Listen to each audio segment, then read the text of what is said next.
Are you lonely, gentlemen? Are you woe-begotten?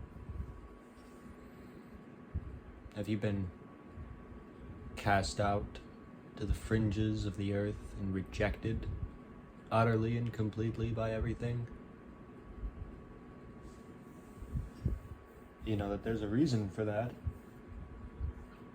We're living in a different age, in a different time.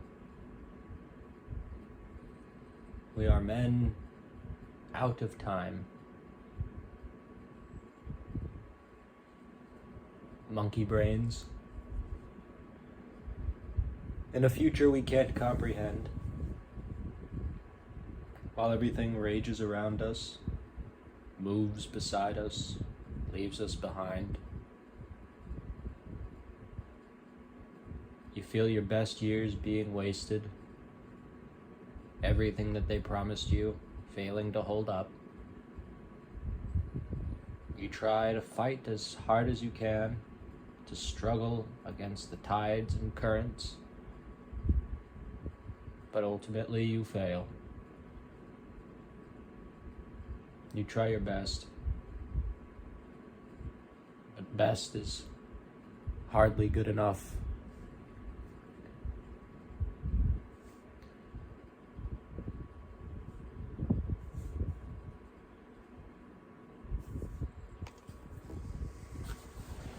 Spent a long time in darkness, lonely, upset,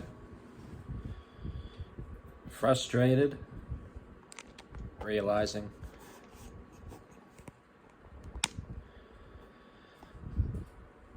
I'd like to place blame on the whole world at large. That's something for younger men. Something that children do. And you can hardly blame them, really, because all you're trying to do is make sense, rationalize something that's impossible to comprehend.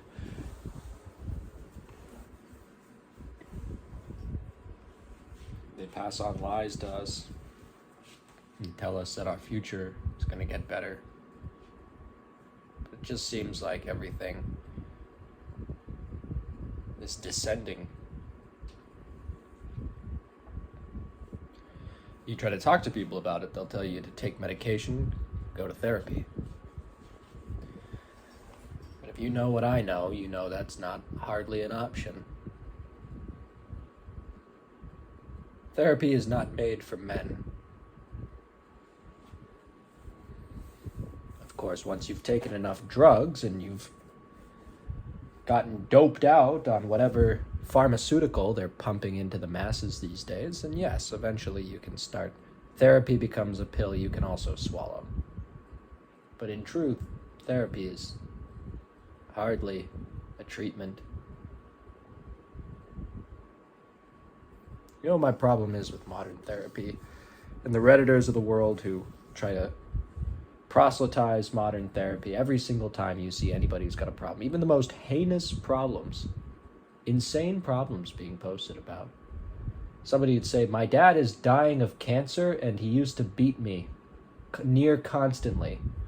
They're like, wow, man, that sucks. I hope that therapy will help you find your way. And without getting too gruesome,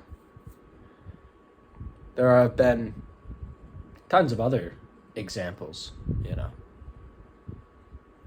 people. I witnessed my mom being murdered right in front of me, right? Well, they try to promise you that therapy is going to be the answer. That's my contestation, Does anybody ever accept or realize that there is a limit to what the human brain can comprehend? That shell shock really is the representation of the outer limit of the human ability to process. Now everybody talks about trauma. It's hard to get a word in as far as trauma goes, because everybody tries to say trauma. I have trauma. It's like, oh, well, what's your trauma? Well, my mom left me out when we were baking gingerbread cookies once when I was growing up. It's like, okay, yeah, that sounds pretty traumatic. I'm sorry, how'd you cope? Everybody's got trauma now. Trauma's more popular. I'd want to pull up one of those charts to see just how popular of a term trauma is this day and age. Post-COVID, post-TikTok, how much people are talking about trauma now. It's not to negate trauma, but surely, there's been a grave inflation in the market of trauma. Apparently everything's trauma now. This isn't to say that nobody has problems, that problems aren't worth proper mitigation. Certainly everyone's entitled. And if your trauma is gingerbread cookies, then by all means, talking to some lady for an hour each week is going to help you. But if you've been utterly rejected by every strata of modern civilization, and you live your life like many of us, men, in darkness, fighting impulses, fending off alcoholism, suicidality, going to the gym, coming home, thinking about girls that don't love you, friends that don't invite you out, how it seems like everyone else gets to be treated a certain way, but for you it's always a little bit different. That's what's sitting on my mind. Gentlemen, that's what the Legion is for. Among other things, of course.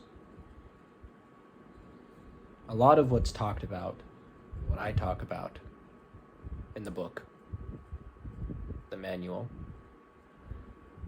about war and militarism, it's a missing crucial element of the male spirit.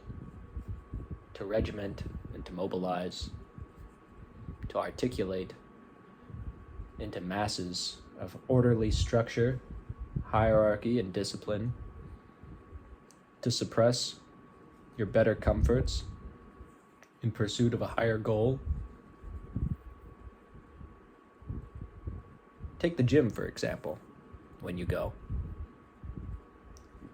You struggle as hard as you can. I mean, that's an unnatural movement, right? If you think about it, we're monkeys. But we're able to go to the gym and move rocks into controlled patterns.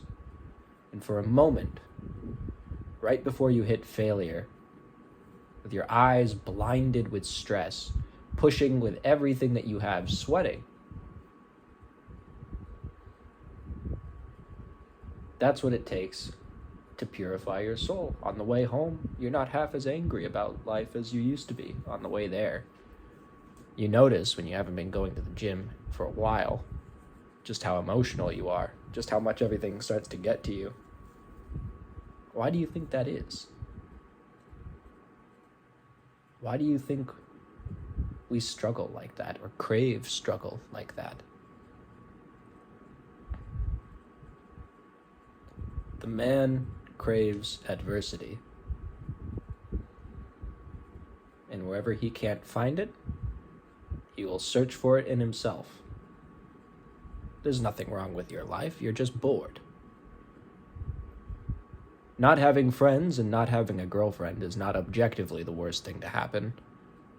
And there'll be certainly times when you've had friends or might have had a girlfriend in the past, and for those of you poor boys who have never experienced the love of another person, well, rest assured, once you have it, like eating a big bowl of ice cream, you crave it, you eat it, it's sweet. You eat some more, it's still sweet. By the time you're finishing it, it's just as sweet as it was in the middle. Maybe not in the beginning. The beginning, I mean, that's a whole nother level of sweet. But everything in life is like that. When you first taste it, there are 3 distinct stages, right? The first taste, the middle, and then the end, when you've sort of carried on from the middle, gotten comfortable with the middle, and you're like, okay, well, what is this going to turn into now? Because it's just the same thing over and over again. So, understandably, it doesn't make up for the lack of human connection you've experienced in your life, but at the same time, just rest assured that logically, like all things you've experienced in the past, they have their limits. It has its middle and it has its end. And for the rest of us who have had love, certainly tasting things, tasting the sweet lure of love, we find ourselves sick eventually. You feel alone when you hang out with your friends. You feel like your girlfriend doesn't pay attention to you. She's not quite the right one. And then one day it all falls apart, and your girlfriend leaves you. Your friends, you stop talking to them, they stop talking to you. Maybe you get into a fight. They abandon you. At that point, because you're losing something, especially because you're losing something against your will, you're miserable. But that's, I think, a trick of the mind, you know? Because you're so obsessed with holding on to everything, even no matter how miserable it makes you, that once you lose it, you can't come to terms with the gift that you'd been craving for so long. You didn't want it. You never wanted it after a certain point. They made you feel lonely. She made you feel unloved. Of course, it doesn't apply to everybody. But for those of you who it doesn't apply to, shut the fuck up. Give us a moment.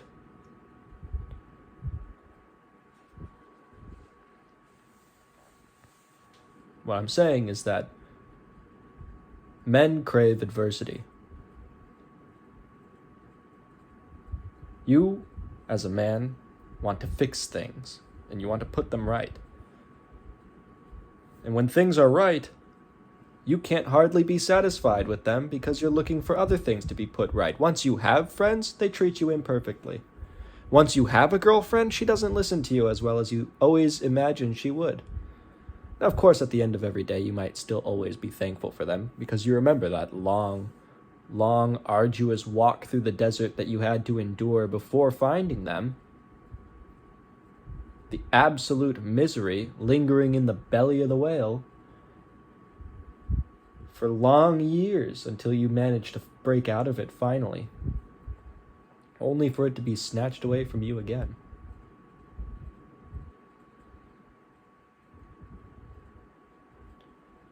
That's what Legiondom preaches, though. War is in all things. The desire for the trenches lives in every man. And we might be coddled. We might have been breastfed for far too long, far longer than our ancestors, even far longer than those who just came one generation before us, who went to war. But peace is a woman's game, and it is not for men. It makes us cagey, volatile, emotional. Our emotions aren't meant to be spent in dark rooms or in little friend groups.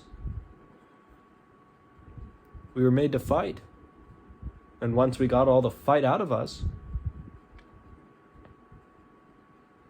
then we can sit peaceful. Peaceful because, like with the relationships, we've had to endure the fight. That's the nature of the human spirit. Is that we seek to fight so that we don't have to fight anymore. But once we're done fighting, as it goes, hard times create strong men create good times, good times create weak men. You can live through this cycle several times just in your own individuality. It's an unending cycle.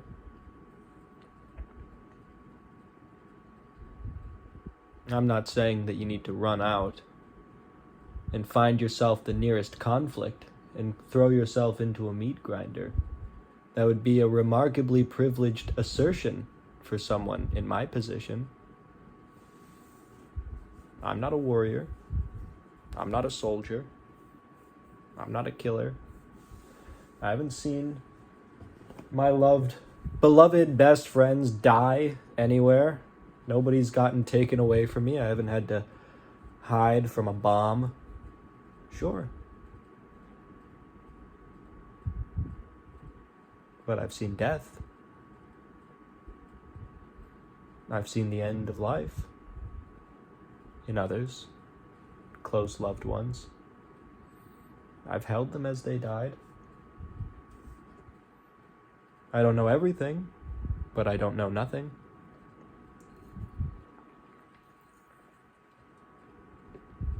What I'm saying, to be less cryptic, is to find war in yourself and in your life. As I talk about in the On War essay, war is elemental. It isn't just the great clash of national forces. War is going to the gym and waging war against the weights. Each rep is a battle to accomplish a mission, to move the weight from the ground back to the starting position.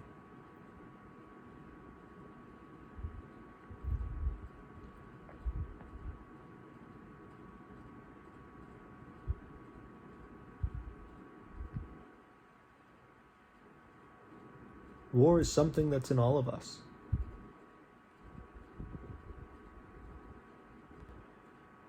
And once you learn to accept it and to view yourself as a soldier of it, then you need to start accepting the rules and principles of being a combatant, to know how to smother your impulses for the sake of a greater goal. We're in the trenches, boys. We can't allow ourselves to get our own better halves. We need to keep ourselves in line. Join a sport. Start boxing. Start jiu-jitsu. Start a business. Wage war economically if you have to. Find a place to exert your energies.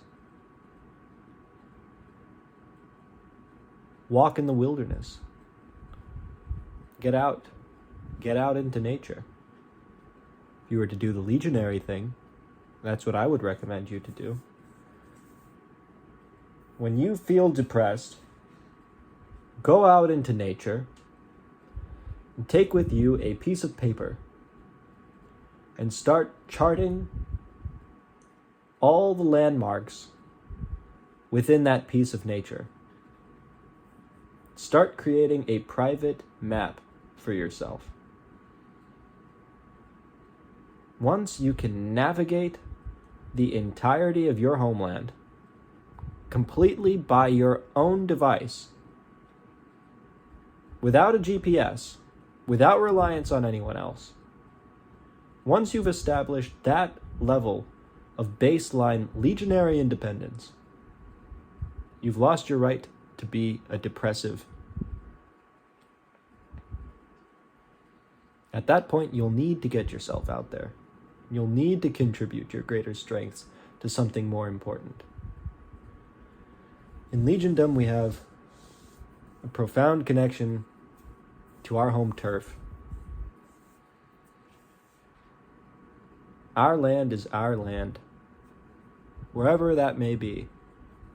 If you live in a ditch, that's your ditch. If you live in a gully, that's your goalie. If you live in a shitty city, like San Francisco, where the streets are paved in feces, God damn it, that's your feces. On your streets. Be proud of what you have. And learn it. Become a local. Be a native. Immerse yourself in it. If you can't bring yourself to do it, then get yourself gone. Go somewhere else. Go where you belong. And then immerse yourself there. God forbid you're one of those silver spoon Californians who've had life so good that you hate where you were born, like so many people in the East Bay Area who hate it because it's boring to them. The most exciting place on earth, and it's boring to them. If you need to go to LA, go the fuck to LA. God forbid, if you need to go to Texas, stay in Texas and never come back, you ungrateful bastard. But seriously, go. And go learn every single thing about that place. Meet the people. Meet the land. Swim in the rivers. Unless you go to Florida. Shake hands with every individual mosquito. Become a person of the land you grew from.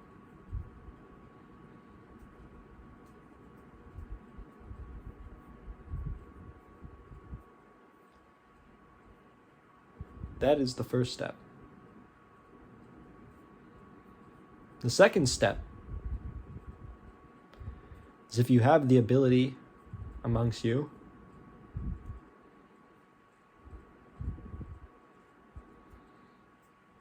socialize. Meet people if you can. Now, if anything that I said rang true with you, this might be the hardest part.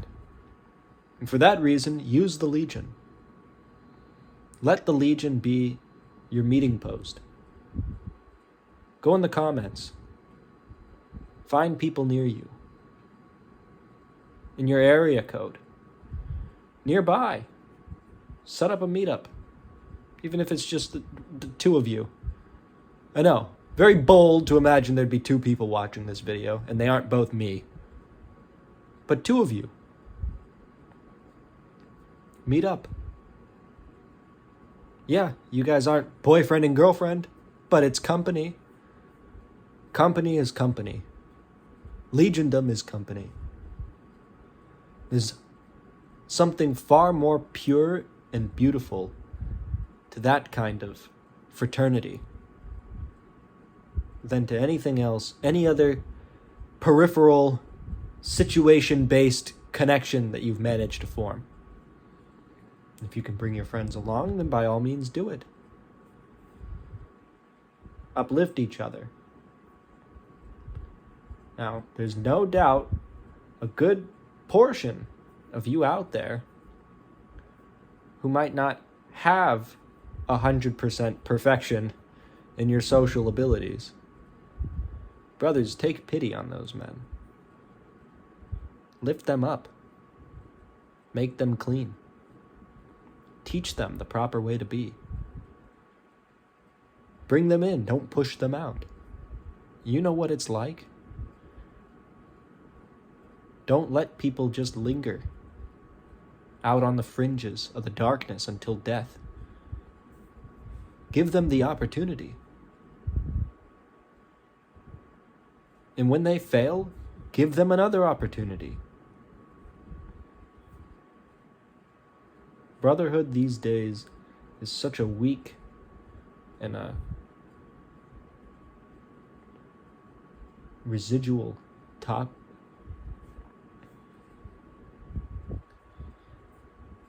It's not strong. It isn't strong.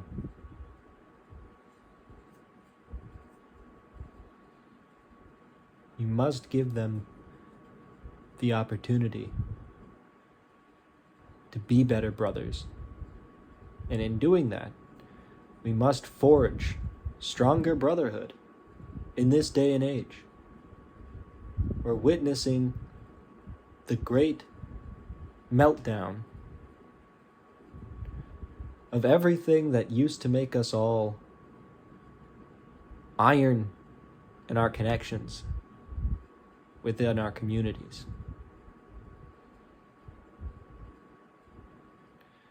And in the absence of that old good era's churches and the golden days of going to school before you moved out of your hometown,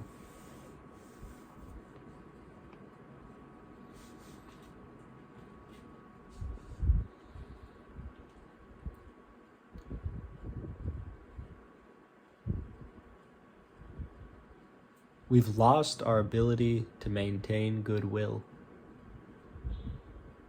We've lost the ability to be good to one another. There's no reason anymore. The community is completely divided. We all spend our time indoors on our phones.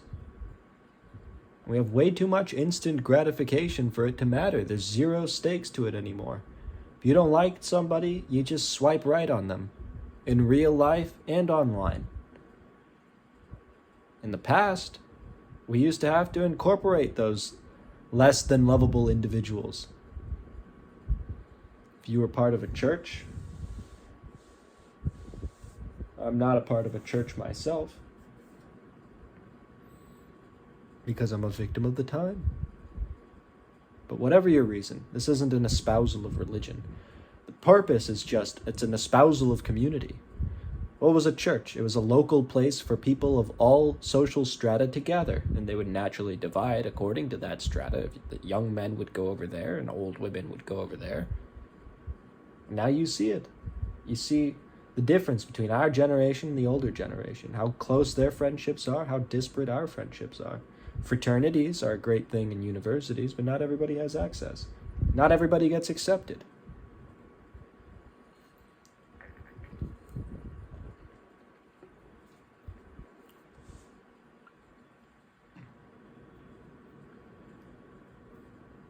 People need to be given second chances.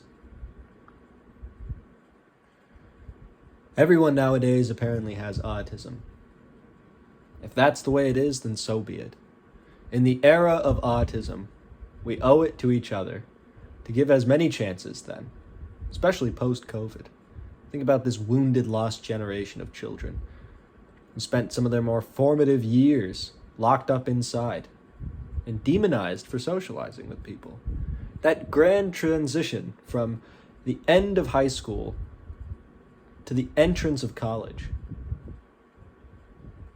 The social fabric of our generation is fundamentally transformed because of that. A worldwide disaster.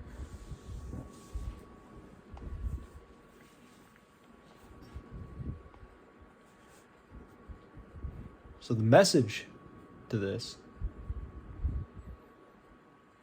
is to go out, to make friends, to use the Legion as a place to meet people, to make friends, to talk to each other.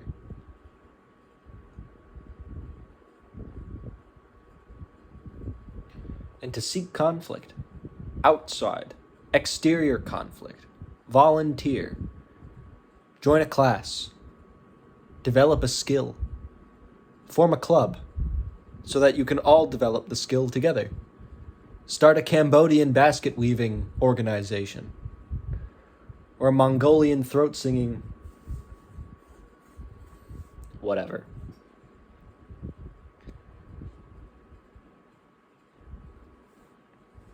It doesn't have to be good either. You know, oftentimes that was the most fun part about those old friendships you used to develop when you were in school. It's not that any of the guys that you met were really passionate about English 101, right? It was the fact that you were forced to be there at a regular time, on a regular schedule. Guys you didn't like in the slightest, assholes really. By the end of 3 months, those were your brothers. Familiarize yourself with that feeling. Because oftentimes you don't have the pick of the litter. And in a good society, you shouldn't have pick of the litter, who exactly you want to align with. No, there are plenty of chopped up, used anchovies of boys out there that need friendship and can be the best of friends. But they're forgotten, and they're pushed aside.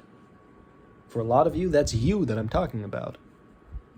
You're not the most beloved guy. You're not the most popular kid in town.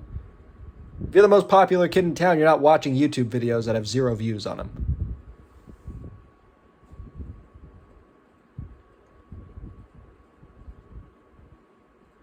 And so, these are my commandments to you. As your emperor,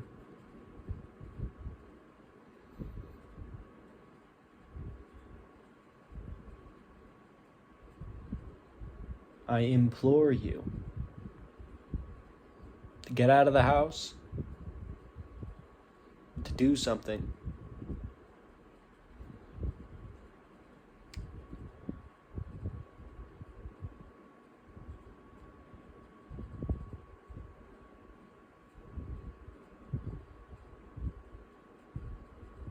This is your emperor signing off.